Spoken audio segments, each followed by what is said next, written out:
ये है दोस्तों iPhone 13 pro max top variant. इससे आगे कुछ भी नहीं आता है और इस एप्पल के टॉप वेरिएंट में भी केवल 6 GB रैम है। इसकी प्राइस है लगभग 1,20,30,000 रुपये। अगर आप 1,20,30,000 रुपये किसी एंड्रॉयड फ़ोन के अंदर देते हैं तब उसके अंदर आपको भरपूर मात्रा में रैम मिलती है। 12 GB, 16 GB, 20 GB, even 24 GB के भी स्मार्टफोन्स आते हैं। लेकिन आईफोन इतनी कम रैम के बावजूद कभी भी हैंग नहीं होता है, ये आपने नोटिस किया होगा। लेकिन एंड्रॉयड के अंदर इतनी ज़्यादा रैम होने के बावजूद भी वो कई कई बार हैंग कर जाता है। तो इसका रीज़न क्या है? क्यों आईफोन इतनी कम रैम होने के बावजूद हैंग नहीं करता और एंड्रॉयड इतनी ज़्यादा रैम होने के बावजूद हैंग कर जाता है? क्या जादू टोना किया है एप्पल ने इस आईफोन के अंदर? यही जादू टोना आज आपको मैं इस वीडियो में बताने वाला हूं। बने रहिए वीडियो के लास्ट तक। लेकिन उससे पहले अगर आपको अपना वीडियो पसंद आए तो ज़रूर वीडियो को लाइक कीजिए और अगर अपने चैनल पर नए हैं तो ज़रूर चैनल को सब्सक्राइब कीजिए। देखिए दोस्तों, सबसे पहले हमको सबसे इंपॉर्टेंट टर्म को समझना होगा जो कि है रैम एंड रोम। रैम और रोम दोनों अलग अलग चीज़ें होती हैं। अगर हम किसी ऐप को ओपन करते हैं, किसी ऐप को यूज़ कर रहे हैं, तो जो वो ऐप है उस टाइम वो रैम के अंदर स्टोर्ड है, यानी कि वो हम रैम के थ्रू एक्सेस कर रहे हैं, वो रैम के अंदर जगह ले रहा है। और जब उस ऐप को हम बंद कर देते हैं वो रोम के अंदर स्टोर होता है। अब आप कितने ज़्यादा ऐप्स इंस्टॉल कर सकते हो या फिर कितने सारे ऐप्स इंस्टॉल कर सकते हो, ये डिपेंड करता है कि आपके रोम के अंदर कितनी जगह इंस्टॉल कर पाएंगे।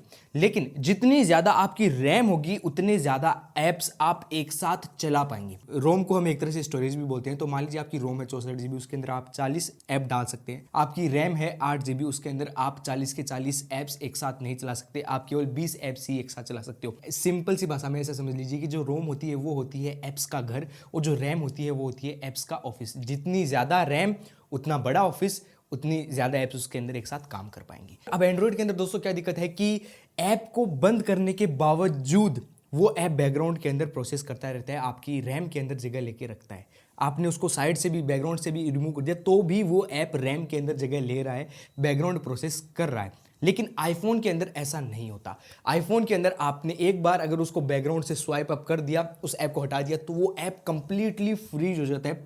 0.1% रैम भी वो आपकी कंज्यूम नहीं करता है। तो जितनी भी जो रैम बाकी है वो आप जो ऐप चला रहे हैं उनके लिए यूज़ कर सकते हैं। तो अब अगर एंड्रॉयड के अंदर 8 GB रैम है तो उसमें से 4-5 GB रैम तो जो बैकग्राउंड के अंदर ऐप्स चल रहे हैं उनको संभालने के लिए ही लग जाएगी। बचेगी आपके पास 3-4 GB रैम ही। लेकिन आईफोन के अंदर जो 6 GB रैम है वो 6 GB में केवल और केवल जो आप ऐप चला रहे हैं वही रहेंगे। तो इसलिए आईफोन आगे निकल जाता है एंड्रॉयड से। अब सबसे बड़ा सवाल कि एंड्रॉयड के अंदर ऐप्स बैकग्राउंड में क्यों चलती रहती हैं? उनको साइड से स्वाइप करने के बाद भी, बैकग्राउंड से इरेज करने के बावजूद भी वो क्यों चलती रहती हैं? क्या इसका रीज़न है? दोस्तों, अगर हम चाहें तो उन ऐप्स को कंप्लीटली फ्रीज कर सकते हैं, वो बैकग्राउंड में 1% भी रैम नहीं लेंगी।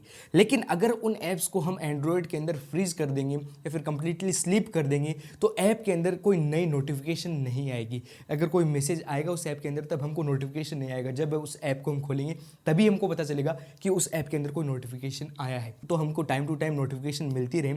इसी वजह से एंड्रॉयड के अंदर वो ऐप बैकग्राउंड के अंदर प्रोसेस करता रहता है। चलो, एंड्रॉयड का तो समझ में आ गया। लेकिन आईफोन में क्या होता है? आईफोन में तो कंप्लीटली वो रिमूव जाती है।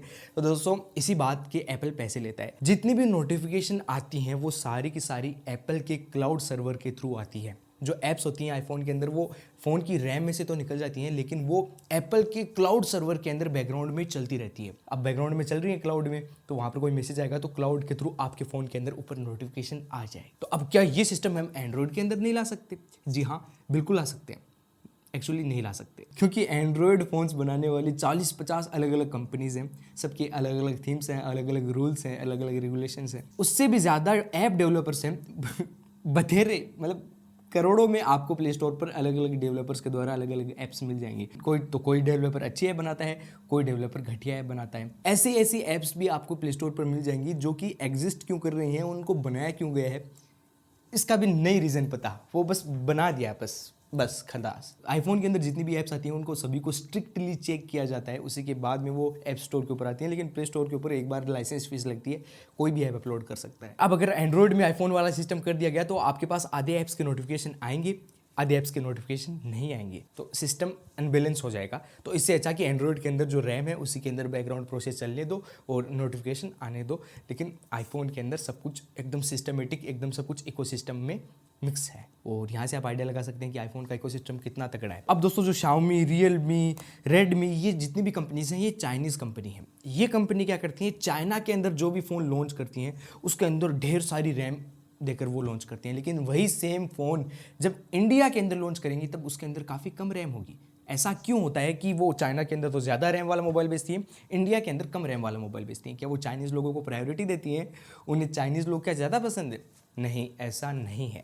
अब इंडिया के अंदर दोस्तों गूगल है, चाइना के अंदर गूगल नहीं है। अब गूगल की सारी ऐप्स तो नहीं, लेकिन कुछ कुछ गूगल ने भी एप्पल वाला जैसा कर रखा है, क्लाउड नोटिफिकेशन वाला। कुछ ऐप्स का तो बोझ क्लाउड सहन करने लेगा, कुछ ऐप्स का बोझ अपनी फ़ोन की रैम सहन कर लेगी इंडिया के अंदर। लेकिन जैसे कि आपको पता होगा चाइना के अंदर गूगल नहीं है, तो जो बाकी की जितनी भी ऐप्स हैं सभी ऐप्स का A to Z तक उन सभी ऐप्स का लोड उस फ़ोन को ही सहना पड़ेगा। तो अगर वो ज़्यादा रैम नहीं देंगे तो वो मोबाइल की रैम तो ऐप्स, बैकग्राउंड ऐप्स से ही फुल हो जाएगी, इसलिए चाइना के अंदर ज़्यादा रैम दी जाती है। दोस्तों होप करता हूँ आपका एक कन्फ्यूजन क्लियर हो गया होगा। कई लोगों के दिमाग में बहुत बड़ा कन्फ्यूजन ये रहता है कि भाई आईफोन के अंदर इतनी कम रैम होने के बावजूद भी इतने सारे ऐप्स या फिर बिल्कुल भी हैंग क्यों नहीं होता। इसका रीज़न आपको पता है। और अगर वीडियो को यहाँ तक देख रहे हैं तो आपको वीडियो ज़रूर पसंद आए और वीडियो को लाइक कर दीजिए और अपने चैनल को सब्सक्राइब कर दीजिए। मैं मिलता हूँ आपसे अगली वीडियो में, तब तक के लिए जय हिंद, जय भारत।